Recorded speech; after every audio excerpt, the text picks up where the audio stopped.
Hello বন্ধুরা, আপনি যদি ওবিসি ক্যান্ডিডেট হয়ে থাকেন, আপনার যদি ওবিসি এ অথবা ওবিসি বি সার্টিফিকেট থাকে, তাহলে আপনার সার্টিফিকেটটি সেন্ট্রাল লিস্টে আছে কিনা কিভাবে চেক করবেন।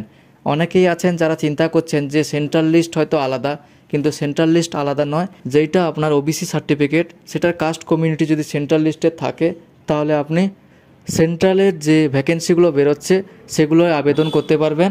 বেশিরভাগ দেখা গেছে যে সমস্ত ক্যান্ডিডেটের সার্টিফিকেট ওবিসি এ, তাদের বেশিরভাগ সার্টিফিকেটগুলো সেন্ট্রাল লিস্টের মধ্যে নেই, এবং তারা না জেনে যদি সেন্ট্রালের ফর্ম ফিল আপ করে থাকেন, যেরকমভাবে এসএসসি জিডি, এমটিএস বা সিজিএল বা আরপিএফ অথবা সিএইচএসএলে যদি ফর্ম ফিল আপ করে থাকেন, ডকুমেন্টস ভেরিফিকেশান করার সময় আপনার ফর্মটিকে বাতিল করা হবে।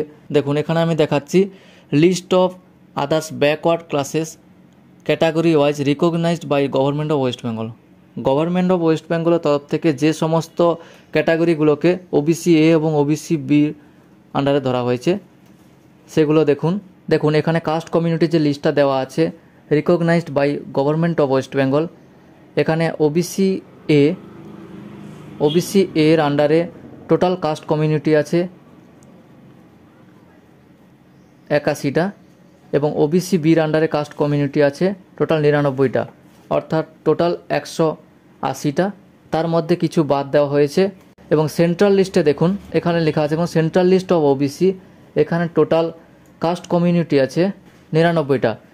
এর মধ্যে যদি আপনার সার্টিফিকেটে যে কাস্ট কমিউনিটি আছে সেটা যদি এখানে থাকে, তাহলে আপনি সেন্ট্রালে যে সমস্ত ফর্ম ফিল আপগুলো হয় সেগুলোতে আবেদন করতে পারবেন, কোনো অসুবিধা নেই। এবং আবেদন করার পরে ডকুমেন্টস ভেরিফিকেশনের সময় আপনার সার্টিফিকেট এবং ফর্ম ফিল আপ করার সময় যে ফরম্যাটটি আপনি পেয়েছেন সেই ফরম্যাটটা এসডিও অফিসে নিয়ে গেলে সেখানে এসডিও স্যার সিগনেচার করে দেবে। এরপরে আপনার ডকুমেন্টসগুলো ভেরিফিকেশানে নিয়ে গেলে আপনার কোনো অসুবিধা হবে না। আমি এই সেন্ট্রাল লিস্টটা আমার ডেসক্রিপশানে দিয়ে দেবো, ওখান থেকে আপনারা দেখে নেবেন আপনার সার্টিফিকেটে যে কাস্ট কমিউনিটি আছে এখানে সেটা আছে কিনা। থ্যাংক ইউ বন্ধুরা, আজকে ভিডিওটা এই পর্যন্ত। ভিডিওটা ভালো লাগলে অবশ্যই একটি লাইক করে চ্যানেলটাকে সাবস্ক্রাইব করে দেবেন এবং পাশে থাকা বেল আইকনটি অল করে দেবেন।